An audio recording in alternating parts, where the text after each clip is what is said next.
Clean और organised kitchen औरत के सलीके की सबसे बड़ी मिसाल होती है। एक औरत कितनी सलीकेमंद है वो अपने किचन से बाखूबी पहचानी जाती है।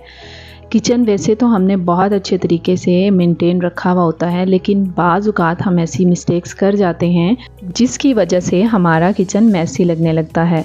सबसे पहले तो टिप आपके साथ मैं ये शेयर करूँगी कि यकीनन ये सबके साथ प्रॉब्लम होती होगी कि जब भी आप बर्तन वॉश करके अपने किचन से बाहर जाती हैं तो फ्रंट साइड से आपकी सारी शर्ट भीगी हुई होती है। उसके लिए आप क्या करें कि माइक्रो फाइबर क्लॉथ या कोई टॉवल का पीस ले लें, आप डबल करके अपने फ्रंट साइड पे रख लें। उससे क्या होगा कि आपके कपड़े गीले होने से बच जाएंगे। सारा पानी जो है माइक्रो फाइबर क्लॉथ अब्जॉर्ब कर लेगा, जिसकी वजह से आपके कपड़े गीले नहीं होंगे। कोशिश आपने ये करनी है कि माइक्रो फाइबर क्लॉथ या टॉवल ही आपने यूज़ करना है, क्योंकि वो पानी को अच्छे से अब्जॉर्ब कर लेता है।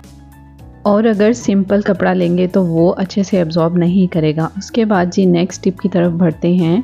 उस जगह पे जहाँ पे आप खड़े होकर बर्तन वॉश कर रहे हैं, सम टाइम पानी नीचे गिरता रहता है, और जब आप वहाँ से बर्तन वॉश करके पीछे हटते हैं तो आपने जो स्लीपर्स पहने होते हैं उनकी मदद से जो पानी गिरा हुआ होता है पूरा किचन गंदा हो जाता है। तो कोशिश करें नीचे कोई मैट बिछा लें जिससे आपका किचन गंदा होने से बच जाए।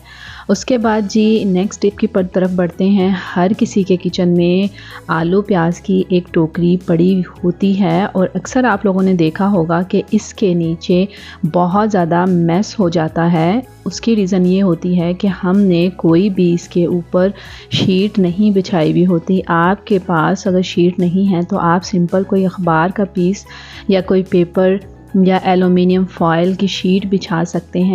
इससे एटलीस्ट वो वाला एरिया जहाँ पे ये लहसुन प्याज की टोकरी पड़ी होती है वहाँ पर छिलके वगैरह नहीं होंगे और वो एरिया बिल्कुल साफ़ सुथरा होगा।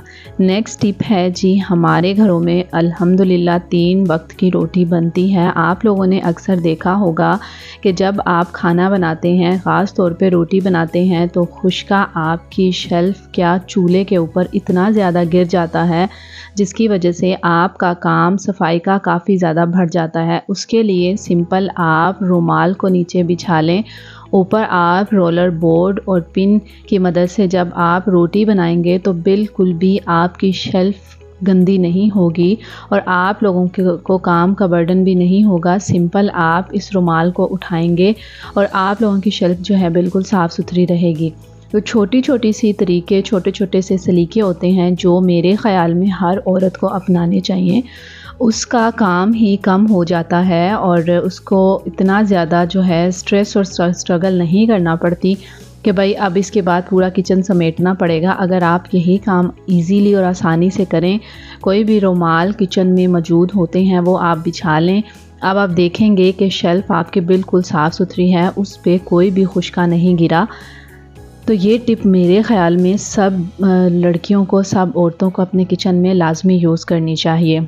इसके बाद बढ़ते हैं जी एक और ज़बरदस्त टिप की तरफ, जिसमें किचन के लिए क्लीनर रेडी करेंगे। चंद एक चीज़ें डालें और 2-3 दिन के लिए क्लीनर बना के आराम से रख लें। कोई भी शावर बॉटल लें, इसके अंदर आप मैक्स लिक्विड के 2 से 3 चम्मच डाल लीजिए। उसके बाद जी मैक्स लिक्विड में सल्फ़ेट होते हैं जिसकी वजह से आपकी जो चिकनाई वगैरह होती है वो मुकम्मल तौर पे किचन में ख़त्म हो जाती है। इसके बाद दूसरी चीज़ हम डालेंगे सिरका।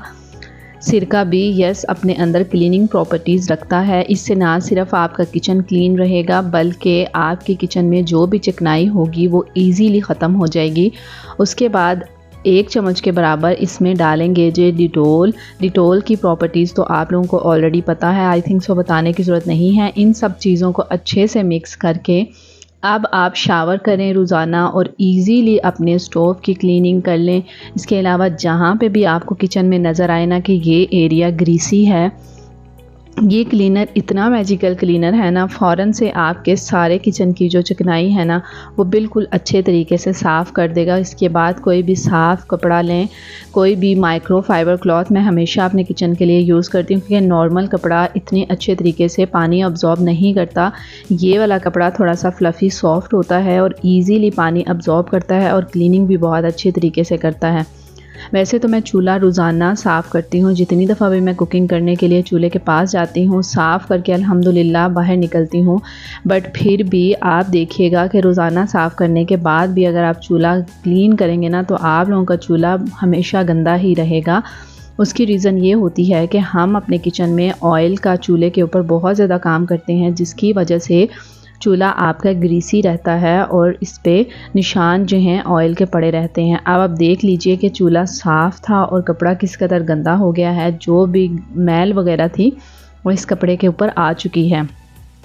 उसके बाद जी बार बार क्लीनर हर मकसद के लिए बनाना हमारे लिए सम टाइम पॉसिबल नहीं होता। इसी एक क्लीनर की मदद से आप अपने चूल्हे के जो पीछे की दीवार होती है उसको भी साफ़ कर सकते हैं, क्योंकि उसको साफ़ करना बहुत ज़्यादा ज़रूरी होता है। वो बहुत ज़्यादा ग्रीसी रहती है कुकिंग की वजह से। जब भी आप कोई तड़का लगाते हैं तो छींटे जो हैं डायरेक्ट आपकी बैक वॉल पे पड़ते हैं, और हॉब को भी क्लीन करना बहुत ज़्यादा ज़रूरी है।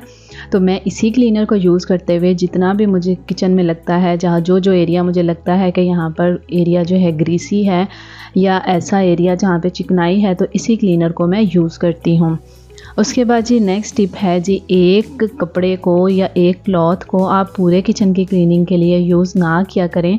जो आप सफाई के लिए कपड़ा इस्तेमाल करती हैं उसको आप एक साइड पे रखा करें, क्योंकि वो सफाई का क्लॉथ होता है। इसके अलावा जी एक जैसे मेरे पास ये साफ़ करने के जो मेरे माइक्रोफाइबर क्लॉथ थे एक जैसे थे, एक मैंने इसको साइड से कट कर लिया ताकि मुझे अंदाज़ा रहे कि मैंने कौन से काम को के लिए कपड़ा जो था वो निकाला था और किस मकसद के लिए मैंने यूज़ करना है। क्योंकि एक जो क्लीनिंग का कपड़ा होता है ना, उसकी मदद से हम पूरा किचन तो क्या खाने पीने की चीज़ें भी साफ़ करते हैं। तो हर काम के लिए बेशक आप छोटे छोटे पीसीस कर लीजिए, लेकिन कपड़ा खाने पीने की चीज़ों को साफ़ करने के लिए सेपरेट होना चाहिए और किचन की सफाई के लिए सेपरेट होना चाहिए।